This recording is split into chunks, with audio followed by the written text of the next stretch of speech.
I thought if we ever broke up, I would feel this tremendous sense of relief. I could go back to being myself. But something happened. I fell in love with you or something. And I stopped being a loner.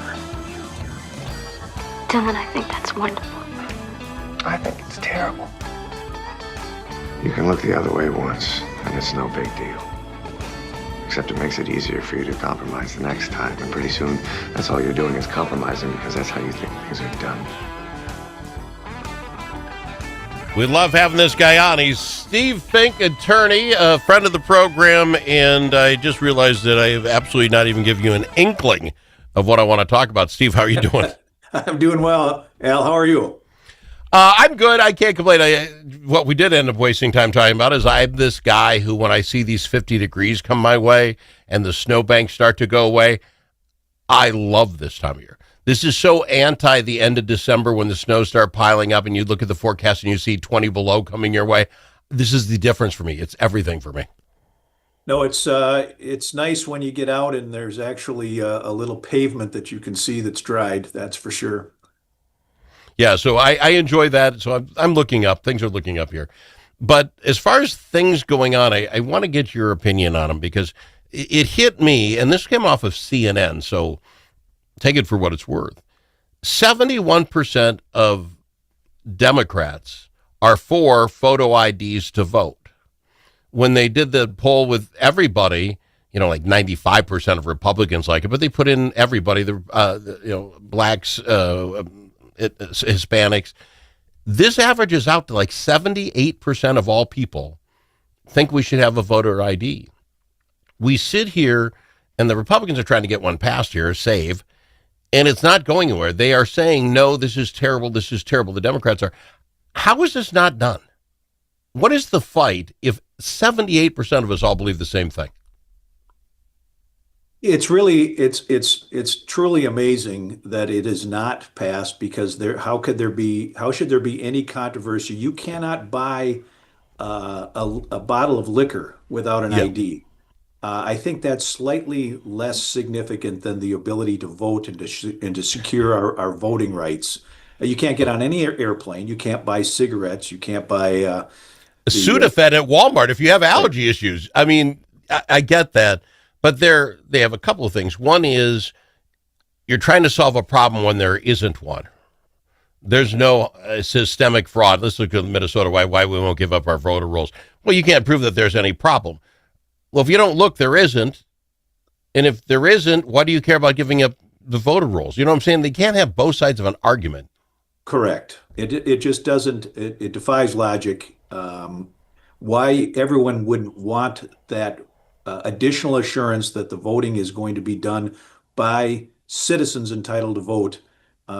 It's truly amazing that it's controversial at all. I don't get it. So do you think this passes then? And then let me ask you this, especially here in Minnesota. Minnesota passed the anybody can get a driver's license law, right? So if they were to pass that, I guess looking from my point of view, I have my real ID, I have a passport, I have a birth certificate. It make a copy, go down, wouldn't bother me all that bad. But if you don't, if you just have a driver's license, that can't work in Minnesota. What can we do? What should there be a voter ID card you have to get, like a driver's license, like a social security card, like a birth certificate? Is one more thing a problem here in America? It shouldn't be. It should not be to get that assurance that there isn't going to be that the person that is voting is a qualified voter. And the to expand on that problem, it is my understanding that one person can vouch for as many as 8 other people that they are legitimate voters, and it's just it really defies you can't believe that's the rule. How could that possibly be the rule that one person can vouch for 8 others that they are legitimate voters? How does that even happen? Well, and as I understand it, in many areas, you just have to have like an electric bill. So I get an electric bill, I go in and vote. I hand it to my friend next door. Here's your lives as many people as we can say live in the same apartment. Here's your electric bill, and they can just go vote. Doesn't mean anything to anybody. I don't know how this isn't passed, but if they passed it, let's go, they don't. by the end of 2026, when it looks like they'll possibly lose the House, the right, this goes away again, right? Well, I don't think it'll pass this year. Primarily, I think because right now of what's happening with ICE. I think Okay. if this is a an issue that is that the Republicans and or conservatives or most importantly that Trump is pushing, that's going to be immediately put be immediate resistance to that based on that. And it's a further white nationalist, it's further supremacy that we're trying to keep other people down, and so I would be surprised if it passed. Well, see, but it was just saying about that. If the poll's true and 76% are all saying this is a good idea, that even comes from the left. How do you say it's keeping anybody down? You're saying that somehow somebody of another nationality or race can't get a driver's license? It's insulting, is what it is. No, It's that terrifically insulting yeah, to any minority that they're not somehow not capable of getting yes, an ID, when in fact my guess is the vast majority of already. folks that are here have Yeah, IDs. They have to have an ID. They have to have an ID to you got to get an ID, I think, to yeah. get a library card. Well, you do that. That's kind of the point. Is there's almost nothing in life that you can't. You don't have to. If you're going to get a tattoo and you look less than 18, you have to show an ID to get a Correct. tattoo. So yeah, there's all that. Okay, off the front page, you bring up the ICE. I don't know where you sit on this because I believe the ICE is a real controversy. I'm trying not to play down to the left.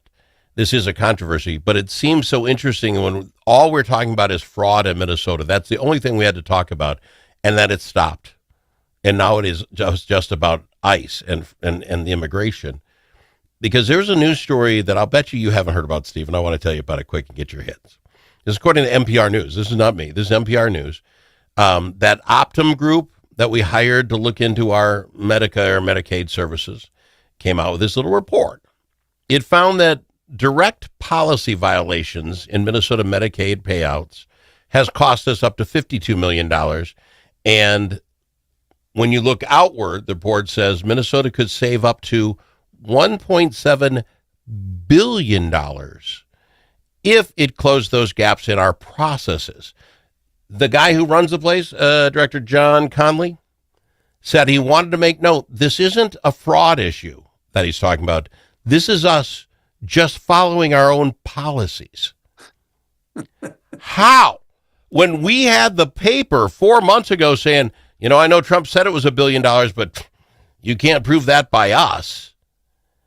We have literally $1.7 billion going out the door, according to Optum, the guy the governor paid to figure out what's going on.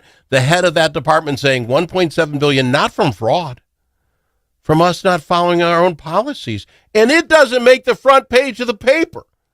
How, Steve? How is that not the start of the problem? When it's not covered, when every day we just see another incident of the protesting, even though the last probably a week or maybe even 10 days, there really hasn't been, the clashing has been far Yeah, reduced, nothing definitely. dramatic, but the protesters are out there protesting, blowing their whistles, blocking traffic and so forth, setting up those zones. Yeah. This is shocking that people have taken over intersections and stopped cars and ask for their ID. This is lunacy. Yeah. So that's covered, but what has fallen off the pages is all of the fraud and as you just pointed out, if we followed our own rules, we would save $1.7 dollars. billion. Yeah, that is crazy. The ICE thing, you're farther north than I am. I was just asked our last guest if things are tampered down.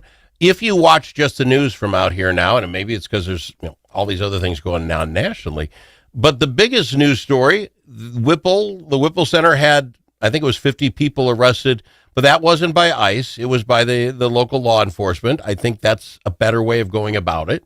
And then the other thing is that they're putting male genitalia on ICE agents' cars. You heard that? I did. I saw a photo of or a Steve? little video of that. Thought that was interesting. Interesting. What you are out there, if you will, and give you all the benefits out. You're out trying to save America and our constitutional rights of these young people these people, and someone says to you, Steve, how about we do this? I have a case of these, and someone thought that was a good idea. I liken it this. There's a toad evidently in Colorado. If you lick it, you get high. I have no doubt in the history of mankind, some guy did that and figured it out. It's the second guy when he said, no, try this. You'll really like it. That proves you're not going all the way to the upstairs floor. The elevator's not going there. When someone comes up to you and you're doing all this for God and country and trying to save this land and said, let's put these on the cars. Who's the second guy said, that's a great idea?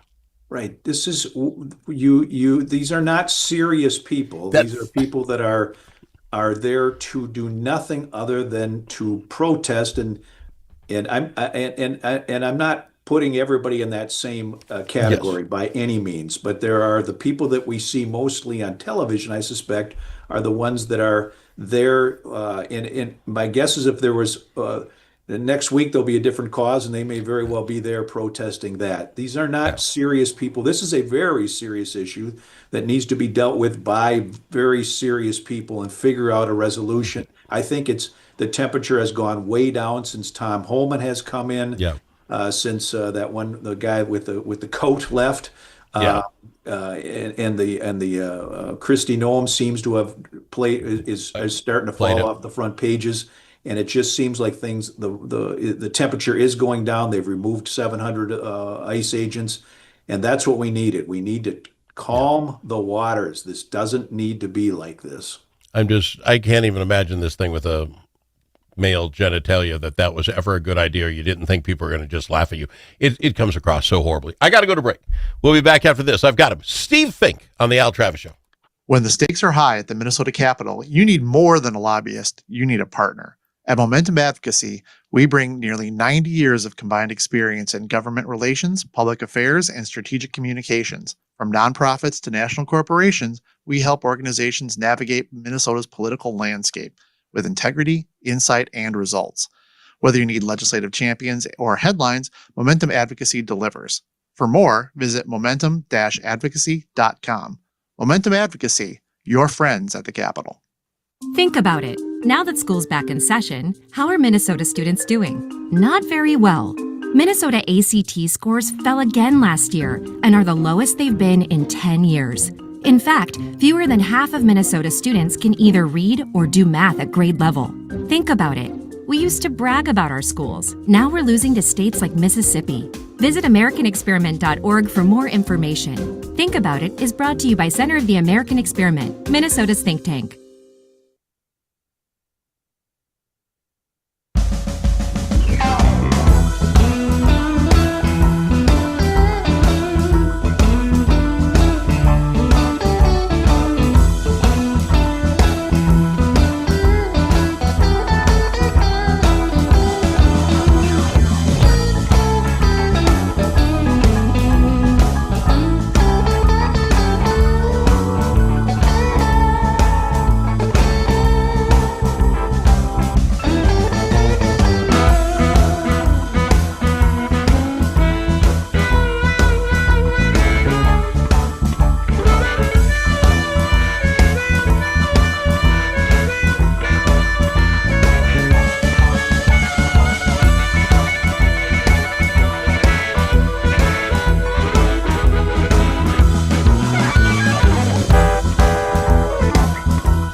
need to ask him his opinion more than once. Al Travis on The Al Travis Show. Start out with the big guns with Steve Fink. It didn't get any of the niceties in. Steve, did you watch the Super Bowl? You a Super Bowl guy?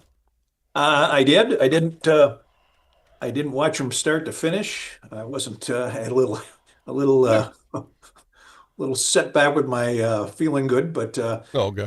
but yeah, I watched a bunch of it. I didn't watch the halftime show. I'm a Sam guy, so I was rooting for Seattle. Yeah. So I was happy they won the game. Wasn't necessarily a highly entertaining game unless you're a defensive guy. I enjoyed how the defense played. I mean, it was 12-0. I don't know though, and I ask you this: MVP, most valuable player. Are we just saying kickers can't get it? The running back did well. The running back did well, but he didn't score a touchdown. The kicker himself scored 15 points, and the other team, New England, only scored 13. The kicker alone won that ball game, but he didn't get a sniff for MVP. I would have. I don't know how that works exactly, but if this was a co-MVP year, this would be it. I thought the running back was terrific. Clearly made the difference at the critical times. They just couldn't tackle the guy.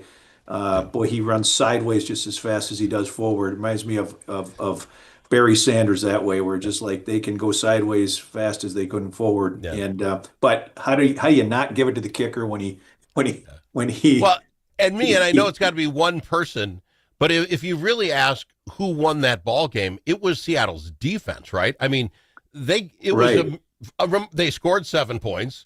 They had another turnover which scored the other 7 points for because they got them on the 20.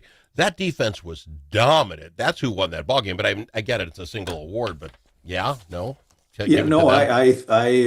could have been three: the Seattle defense, the kicker, and the running back. But yeah, I think that basically tells you kickers are never going to be the MVP, regardless of what the situation. Maybe if you hit a 60-yarder, your fourth one at the horn to win it by one, maybe. But but that's the most kicks ever in a Super Bowl. Right. 5 is the most. So, I mean, now you just set an all-time record for 60 whole. That's their 60th one. The best in 60 times, and that's not enough to get to there. There'll never be a kicker with the MVP. No, I would concur with you. If there was a year to have it, this is the year that guy and their punter. They could have had the kicking. That punter was phenomenal, wasn't he? He had a couple. That got inside inside the 5 or the 10-yard line. That was terrific. Yeah, I remember Coleman used to cough and kick him, and that was like the big thing. This guy was owning that. Yeah, that's a good point. He was great. One last thing, and again, I would like to get into all of it. The caucuses were last week, and that told us a lot of stuff. It kind of told on the Republican side who's kind of leading and not. Same thing with the Democrats. But one thing I wanted to ask you, Dr. Jensen pulled out yesterday. He pulled out of the governor's race. That. And I presume that's a caucus numbers thing. He kind of sees the writing on the wall. But he pivots to the auditor's job. Does that fly? I don't think so. That just is somebody who is just looking to be in elected office. And being governor and auditor are dramatically different roles. And so, at least, I mean, he probably can't run for attorney general because he doesn't have a law license. But I was surprised. That's true in Minnesota. There are states you don't have to be an attorney to be the attorney general. I don't know if Minnesota's one of them or not. I was aware of that. Yeah, I guess I don't know either if Minnesota does have that requirement. Be something to look into, because if this auditor's thing doesn't work out, Jensen could be running for that. I'm not ripping him. He can run for whatever he wants. I actually know the guy. I'm not ripping him, but it seems like a strange pivot. Like you say, it seems like he just wants to run for office, so he's going to run for office. Yeah, he's maybe fourth or fifth in that list, and realizes that it's a big. He had the crack at it last time, so I think I respect him for doing that. I think I was surprised he chose to run again. I guess maybe if you start out early and see who else is going to run, but once 3 or 4 other candidates came in that seemed to be viable candidates, I'm surprised he didn't drop off before. On the Republican side, Michelle Tavoya gets in for the Senate seat. That seems to upset the entire apple cart, right? What does that do for you in that she instantly polls number 1 for that seat? What's your thought on the Senate side? Well, I think she spent a lot of time debating whether she was going to run or not. I think talked to a lot of different people. She's a national figure. Yeah. I think she's a figure that is people like her, and I think that is a huge boost. I think personally, I think it's a huge boost for the Republicans to have a kind of a national figure out Yep. there running. She's a well-respected person. She's a woman. She's got Yep. she obviously loves sports, so that's Yeah. going to be a crossover for a lot of men Yeah. going, "Hey, this woman can talk sports." So It'll make it interesting, that run, yeah. anyway. Sir, I got to fly. I'm out of time. I thank you. I know you've not been feeling well. I thank you for taking the time to come on the program. Hey, I appreciate the invite, Al. Have Always a good a pleasure. day. Steve Fink on the Al Travis Show. Thanks much.